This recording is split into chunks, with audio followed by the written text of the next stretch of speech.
Matapos mapatay si Ayatollah Ali Khamenei, naisip ng marami na layunin ng digmaan ng Estados Unidos laban sa Iran ang pagpapalit ng rehimen, pero hindi ito totoo.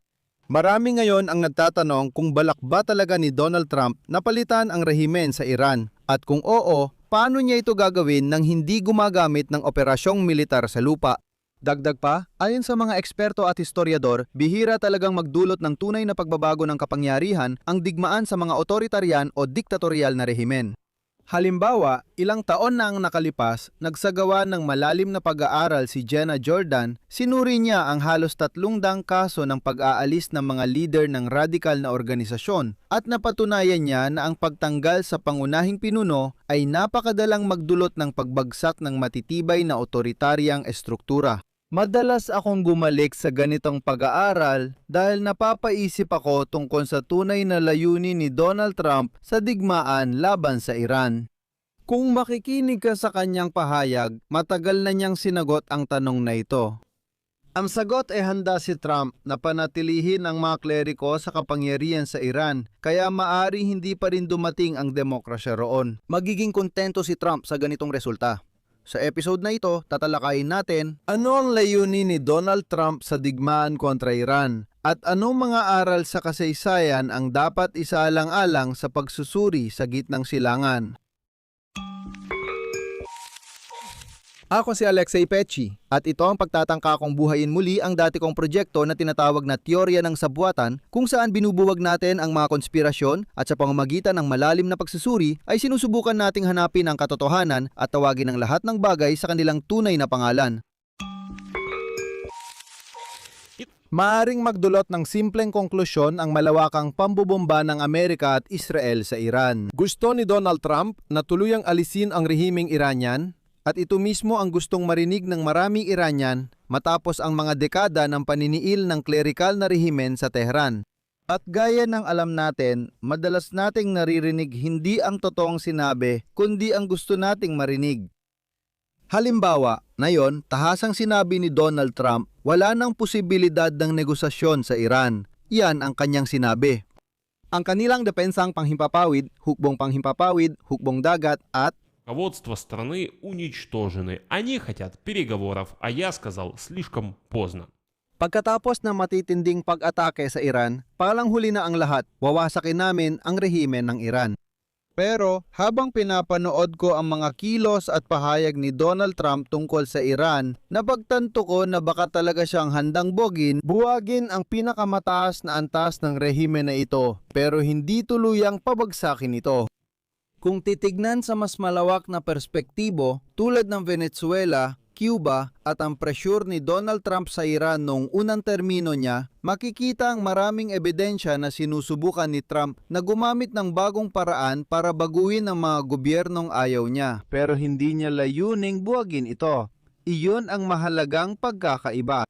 Sige, subukan nating sagutin ang tanong kung posible nga bang tuluyang buwagin ang isang otoritarian o diktatorial na rehimen gamit ang panlabas na presyon o kampanyang militar sa himpapawid, o kung gusto ninyo, sa pamamagitan ng pag-aalis sa pinuno o lider ng rehimeng iyon. At dito, talagang gusto ko ang malalim na pag-aaral ni Jenna Jordan mula sa Universidad ng Chicago na palagi kong binabalikan tuwing napag-uusapan ang kahit anong digmaan. Noong 2009 pa lang, inanalisa na niya ang halos 300 kaso ng pag-aalis ng mga lider ng radikal na organisasyon. Napatunayan niyang ang pagtanggal sa pangunahing pinuno tulad ni Ali Khamenei ay napakabihirang magresulta sa pagbagsak ng matitibay na otoritaryan o diktatorial na estruktura.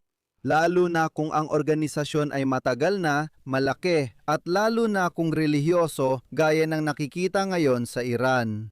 Jenna Jordan. Ayon kay Jenna, ang pagtatangkang patasikin ang leader ng otoritaryan na rehimen ay mahalagang bahagi ng makabagong politika laban sa terorismo. Tulad ng alam nyo, idineklara ni Trump ang rehimen sa Iran bilang sponsor ng terorismo. Maraming mga politiko ang nagsasabi na ang pag-aalis sa mga lider tulad ni Ali Khamenei ay isang epektibong estratehiya sa paglaban sa terorismo. Sabi nila, kapag inalis ang mga lider, babagsak ang estruktura. Sinuri ni Jenna Jordan ang datos mula sa 2 artikulo, 298 insidente na may kinalaman sa pagtanggal ng mga diktador o otoritarian na leader mula 1945 hanggang 2004 upang matukoy kung epektibo nga ba ang pagtanggal sa pinuno ng isang rehimen o grupo. Narito ang sipi mula kay Jenna Jordan. Ipinapakita ng datos na ang edad, laki, at uri ng grupo o rehimen ay may malaking papel sa pagtukoy kung kailan dapat tanggalin ang pinuno. Ang pagtanggal sa pinuno ay mapapahinto sa terorismo. Habang lumalaki at tumatanda ang isang organisasyon, mas malamang na malampasan nila ang pagkawala ng kanilang liderato. Mahalaga rin ang uri ng organisasyon para maintindihan kung gaano ito kasensitibo sa pagtanggal ng pinuno. Ang mga ideologika na organisasyon ay malamang na tumigil ang operasyon kapag natanggal ang kanilang leader. Matatag ang mga relihiyosong organisasyon laban sa pagtanggal ng pinuno. Обезглавливанию руководства. Ayon sa datos, ang pagtanggal ng leader ng rehimen ay hindi nagdadagdag ng tsansa ng pagbagsak ng organisasyon higit sa normal na antas. Ngayon, ito ang pinakakawili-wiling sipi mula kay Jenna Jordan. Ang mga organisasyon na hindi napatalsik ang kanilang mga lider ay mas malamang na mabuwag kaysa sa mga nakaranas ng pagkawala ng kanilang lider. Ang pakinaba ng pagpapatalsik sa mga pinuno ng rehimen ay negatibo para sa maraming grupo, lalo na sa mas malalaki, matatanda, relihiyoso at separatistang mga organisasyon. Kung susumahin ang pag-aaral ni Jenna Jordan, ganito ang kalalabasan ng konklusyon. Habang mas mataas ang antas ng institusyonalisasyon, mas maliit ang epekto ng pagtanggal sa lider. Maaring maging simbolo ang leader, pero kung may aparato, network at mekanismo ng paghalili sa likod niya, ang sistema ay mag-aangkop lang kalaunan. Sa ideya na maaring magbago ang leader, noong 2013 pinagtibay ng mananaliksik at eksperto sa internasyonal na relasyon na si Michael Boyle, ang konklusyong ito ni Jenna Jordan, parang mula sa ibang anggulo sa pamamagitan ng pagsusuri ng drone warfare, paggamit ng mga drone sa digmaan laban sa terorismo. Kaya nga sinasabi niya na oo, syempre, ang mga tumpak na pag-atake gamit ang mga drone at mga missile ay nagbibigay ng panandaliang tactical na epekto. Halimbawa, mga pag-atake sa isang target. Kung nasaan si Ali Khamenei at ang kanyang mga opisyal. Pero ayon kay Michael Boyle, sa pangmatagalang panahon madalas itong humahantong sa mobilisasyon, radikalisasyon at epekto ng pagiging martir sa hanay ng mga terorista. Ang organisasyon ay nagiging mas desentralisado at ang gawain ng target na likwidasyon tulad ng kay Khamenei ay nagpapababa ng pampulitikang kabayaran at ginagawang normal ang paggamit ng puwersa. Ang konklusyon mula sa pag-aaral ni Michael Boyle ay ganito. Ang tumpak na pagpatay ay hindi katumbas ng estratehikong tagumpay. Maaari kang magputol ng kahit ilang ulo pero mananatiling buhay ang hydra na ito. Kahit isipin nating hindi lang ito tungkol sa pagtanggal ng leader, kundi pati pagpapalit ng rehimen, hindi pa rin nagbibigay pag-asa ang mga pag-aaral ukol dito. Inaral ni na Alexander Downs at Jonathan Monten ang mahigit 100 kaso ng sapilitang pagpapalit ng rehimen mula sa labas noong ika-19 na siglo.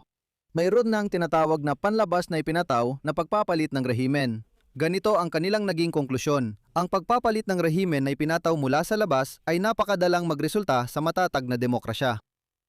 Minsan, sa maikling panahon, may nakikitang pagtaas sa formal, binibigyang diin ko formal na demokratikong indikator. Ngunit kalaunan ay madalas itong bumabalik sa otoritarianismo, marahas na konsolidasyon o digmaang sibil. Isang malinaw na halimbawa nga pala ay ang Afghanistan. Ipinilit ng Estados Unidos ang kanilang leader matapos sakupin ang bansa, nagkaroon ng presidenteng nagdeklara ng demokrasya at iba pa. Sa huli, pagkatapos ng ilang taon, winasak ng presidenteng iyon ang hukbo at tumakas mula sa Afghanistan bago pa man umalis ang huling sundalong Amerikano sa bansang iyon. Kalaunan, lumabas na ang demokrasya at malakas na hukbo na pinundohan ng pera ng mga nagbabayad ng buwis sa Amerika sa Afghanistan ay nasa papel lang pala. Sa totoo lang, wala naman talaga ang mga iyon. Ngayon, ang tanong, ano nga ba ang binabalak ni Donald Trump sa Iran?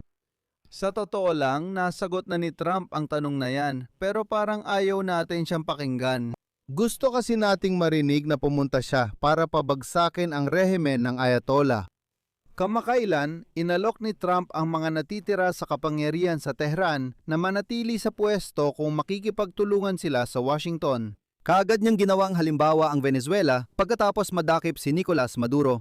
At dito, tandaan ninyo ang pinakamahalaga, si Donald Trump ay hindi naman talaga masugid na taga-suporta ng demokrasya. Kung ginagawa ng mga otoritaryong rehimen ang gusto niya, masaya siyang makipagtulungan sa kanila, mula Saudi Arabia hanggang El Salvador. Maaaring ipaliwanag ang paraan ni Trump, handa siyang tanggapin ang pagbabago ng asal ng isang rehimen kung hindi niya kayang pabagsakin ito. Pinakainteresado siya sa pagbabago ng ugnayan ng rehimen na iyon sa Estados Unidos. Ang punto ay hindi ang pagpapabagsak ng rehimen kundi ang pagbabago ng asal nito. At dito, itanong mo ang mahalagang tanong, ilang tao ang kailangang patalsikin para mawala ang rehimen? O kaya naman, posible bang ang sapat na dami ng pagbabago sa asal ng rehimen ay magdulot ng pagpapalit nito? Ang pagpapalit ng rehimen ay nangangailangan ng pagtatayo ng estado mula sa simula. Handa ba ang team ni Donald Trump gawin lahat ng ito? Sa totoo, ipinakita ng Venezuela na hindi sila handa magtayo ng estado mula simula. Kaya naman, ang mga aksyon ni Trump sa Iran ay tatawagin kong transformasyon ng rehimen. Ang ganitong paraan ay nangangahulugan ng estruktura ng rehimen sa kabuuan ay nananatiling hindi nagbabago pero ang kilos ay binabago sa paraang tumutugma sa interes ng Estados Unidos ng Amerika. Hindi kinakailangang tumugma sa mga pagpapahalaga, inuulit ko, kundi sa mga interes. Maaring hindi magkatugma ang mga pagpapahalaga pero ang mga interes ay dapat magkatugma. Si Trump, sa totoo lang, ay sinabing katanggap-tanggap ang transformasyon ng rehimen kahit hindi ito pabagsakin.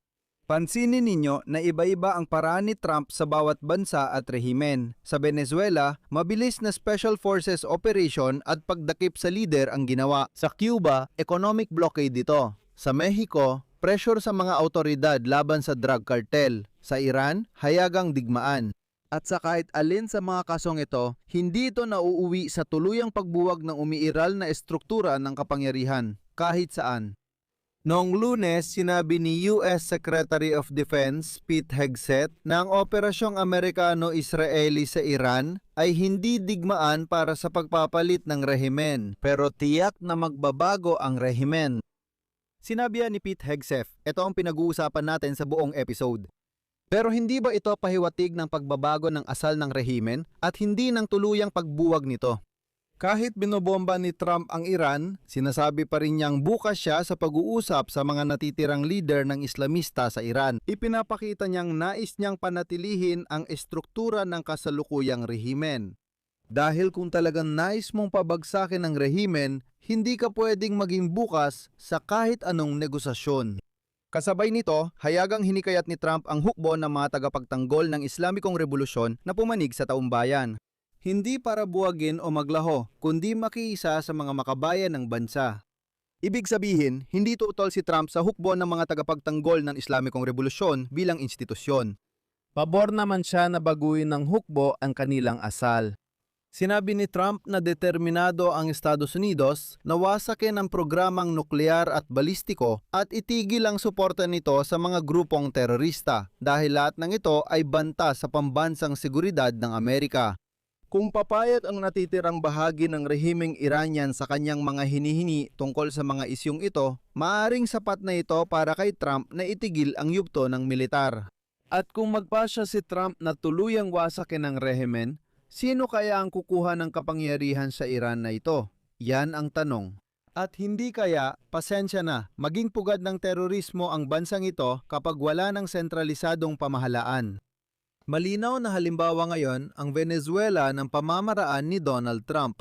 Mabilis na nakuha ng Estados Unidos ang autokratang Venezuela na si Nicolas Maduro at ang buong aparato ng kapangyarihan ni Nicolas Maduro ay nagbago ng ugali at nakipagtulungan kay Trump.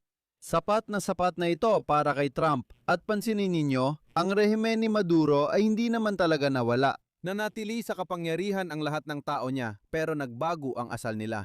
Sa huli, gusto kong idagdag na naniniwala ako na ang pangunahing doktrina at estratehiya ni Trump ay hindi pagpapalit ng rehimen, kundi pagbabago o transformasyon nito.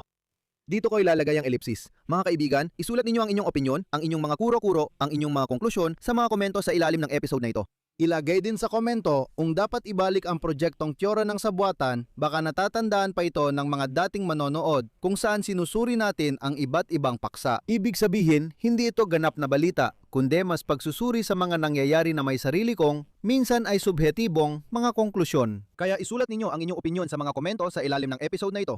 Mga kaibigan, hinihiling ko ang inyong suporta sa channel sa pamamagitan ng donasyon, pag-subscribe, paggamit ng mga link at detalye sa description o QR code sa inyong screen. Magpapasalamat ako sa kahit anong suporta mula sa inyo. Iyon lang po, ingatan ninyo ang inyong sarili. Paalam sa lahat, paalam.